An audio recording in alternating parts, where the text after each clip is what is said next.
안녕하세요. 와우 TV입니다. 오늘은 천둥 속에서 태어난 아이라는 제목으로 퇴계 이황의 탄생의 비밀에 대해 이야기를 하고자 합니다. 조선 중엽, 남도 어느 고을에 박대감이라 불리는 인물이 있었다. 벼슬은 높지 않았으나 학문과 예의로 이름이 났고 집안 또한 크고 화려하여 사대부들 사이에 위세가 당당하였다. 그러나 사람들은 그를 존경하면서도 마음속으로는 두려워하였다.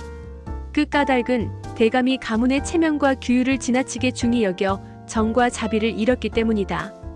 집안의 큰 복은 깨끗한 예에서 비롯된다. 방하는 귀한 곳, 더러운 기운은 물리쳐야 한다. 그의 입버릇이었다. 아들 둘을 두었고 딸 하나가 있었다. 큰아들은 성품이 엄격했고 둘째는 아버지를 닮아 고집이 세었다. 딸은 총명했으나 어린 나이에 시집 갔다가 남편을 일찍 여의고 친정에 머무는 일이 잦았다. 어느 여름날 큰 며느리가 해산의 때를 맞았다. 집안은 술렁이고 하인들은 분주했다. 그러나 진통은 길고 산모는 기운을 잃어 실신하기에 이르렀다. 하인들이 방안을 정리하고 따뜻한 자리를 마련하려 하자 대감은 손을 내저었다. 안 된다. 산모의 피와 진액은 집안의 복을 더럽히는 법. 해산은 곳간에서 하라. 하인들은 놀라 서로를 바라보았다. 그러나 누구도 감히 대감의 뜻을 거스르지 못했다. 그리하여 큰 며느리는 차가운 집더미 위 어둑한 곳간에서 아이를 낳았다. 아이는 겨우 숨을 쉬었고 산모는 겨우 목숨을 붙잡았다. 이 일이 마을에 퍼지자 사람들은 혀를 찼다. 아무리 체면이 중하다 하나 여인네를 곳간에 몰아넣다니. 그러나 그 말은 바람처럼 흩어졌다. 세월이 조금 흐르자 둘째 며느리 또한 해산할 때가 되었다. 그러나 이번에도 대감은 같은 말을 내뱉었다. 얘는 얘다. 둘째 며느리라 해서 다를 게 없다. 곳간에서 해산하라. 둘째 며느리는 눈물로 항거했으나 소용없었다. 결국 그는 곳간에서 아이를 낳았다. 집안의 법도는 바위처럼 단단했고 여인의 고통 따위는 먼지처럼 흩어졌다. 이 소식을 들은 딸은 마음이 무거웠다.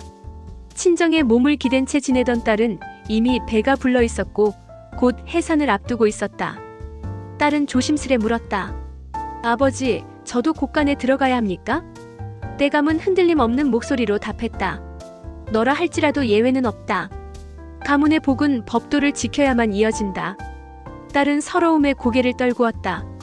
그러나 아버지의 눈빛은 차갑게 빛나고 있었다. 그의 늦여름 어느 날 저녁 무렵이었다. 대문 앞에 낯선 아이 하나가 서 있었다. 허름한 옷차림에 앙상한 팔, 그러나 눈빛만은 유난히 맑았다. 주인어른, 저를 하룻밤만 재워주시고 밥 한 그릇만 주십시오. 문지기가 보고하자 대감은 잠시 생각하다 말했다. 가엾은 아이로구나. 밥을 주고 하룻밤 묵게 하라. 그러나 큰아들과 며느리는 거칠게 아이를 몰아냈다. 이거지 자식아. 썩 꺼져라. 더러운 기운을 들이면 집안이 망한다. 아이의 눈에 눈물이 맺혔다. 그때 대감의 딸이 우연히 그 광경을 보고는 몰래 밥그릇을 내어주었다. 아이는 두 손으로 공손히 받들어 허겁지겁 먹었다.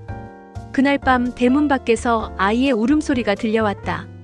대감은 잠을 이루지 못하다가 마침내 문을 열었다. 대낮에 밥을 청하던 그 아이가 문 앞에 앉아 울고 있었다. 아저씨, 저를 하룻밤만 묵게 해주세요. 대감의 마음이 흔들렸다. 이번에는 그를 헛간으로 들여먹을 것을 주고 재웠다. 그러나 새벽녘 아이는 흔적도 없이 사라졌다. 다음날 대감의 딸이 갑자기 열에 들떠 몸져 눕게 되었다. 의원을 불러 진맥을 짚으니 역병이라 했다. 그러나 뱃속의 아이 때문에 약을 쉽게 쓰지 못했다. 큰아들은 얼굴을 붉히며 아버지를 원망했다. 아버지께서 괜히 그 아이를 들이셨으니 이 화가 생긴 것입니다. 누이마저 잃으면 누구 탓을 하시렵니까? 대감은 입술을 깨물며 말이 없었다. 의원은 낮은 목소리로 말했다. 약만 있으면 살릴 수 있습니다. 그러나 임신한 몸이라 잘못 쓰면 아이가 다칠 수 있지요. 대감은 직접 약을 구하기로 결심했다. 고을 산천을 헤매던 중 길가에서 역병으로 신음하는 한 아이를 발견했다. 아이의 몸은 불덩이 같았고 숨결은 가늘었다. 대감은 차마 눈을 돌릴 수 없었다. 내 딸도 아픈데 그러나 이 아이를 버려둘 수는 없구나. 그는 아이를 돌보다가 결국 약을 구하지 못한 채 빈손으로 돌아왔다. 그날 밤 대감은 이상한 꿈을 꾸었다. 낮에 밥을 청하던 그 아이가 나타났다. 이번에는 손에 약초를 들고 있었다. 이 약을 쓰십시오. 따님과 뱃속의 아이를 살릴 수 있는 길은 오직 여기에 있습니다. 그러나 기억하십시오. 사람의 생명을 귀히 여기지 않는 자는 언젠가 시험을 받게 될 것입니다. 깨어나 보니 신기하게도 머리맡에 약이 놓여 있었다. 의원이 확인하니 분명 역병에 맞는 귀한 약초였다. 딸은 그 약을 복용하고 병세를 씻은 듯 나았다. 대감은 경악했다. 그 아이는 누구란 말인가? 하늘이 보낸 사자였단 말인가? 마침내 딸의 해산이 다가왔다. 대감은 여전히 고집을 꺾지 않았다. 너라 할지라도 예외는 없다. 곳간에서 해산하라. 딸은 잠시 눈을 감았다가 고개를 끄덕였다. 아버지, 알겠습니다. 아버지 뜻을 따르겠습니다. 그리하여 딸은 곳간에 들어섰다. 진통이 시작되자 갑자기 마른 하늘에 천둥이 울리고 번개가 쳤다. 하늘이 두 쪽 나는 듯한 굉음에 집안 사람들은 놀라 달려왔다.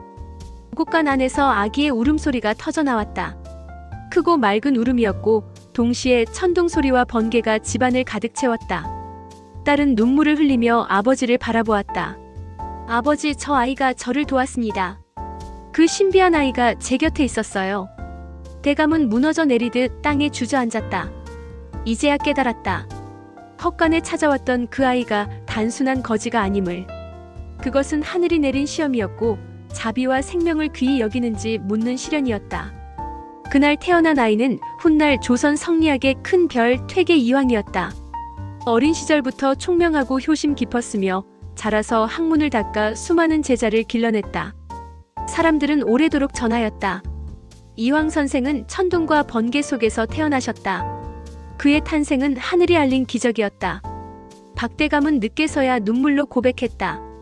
내가 집안의 법도를 핑계 삼아 사람의 고통을 외면했으니 하늘이 날 시험한 것이었다. 진정한 복은 깨끗한 방에 있는 것이 아니요 사람의 생명을 귀히 여기는 데 있음을 이제야 알았다. 그의 말은 후세의 교훈이 되어 많은 이들이 그 이야기를 입에서 입으로 전하였다. 그리하여 이 이야기는 설화가 되어 오늘날까지 전해진다. 천둥과 번개 속에서 태어난 아이, 신비한 거지. 아이가 건네준 약, 그리고 자비와 생명을 가르쳐준 하늘의 시험. 사람들은 말한다. 사람을 귀히 여기지 않으면 하늘도 그 집안을 버리지만 생명을 귀히 여기면 하늘은 그 집안에 큰 별을 내려준다. 그리고 그 별이 바로 퇴계 이황이었다. 감사합니다. 웨이티브이입니다.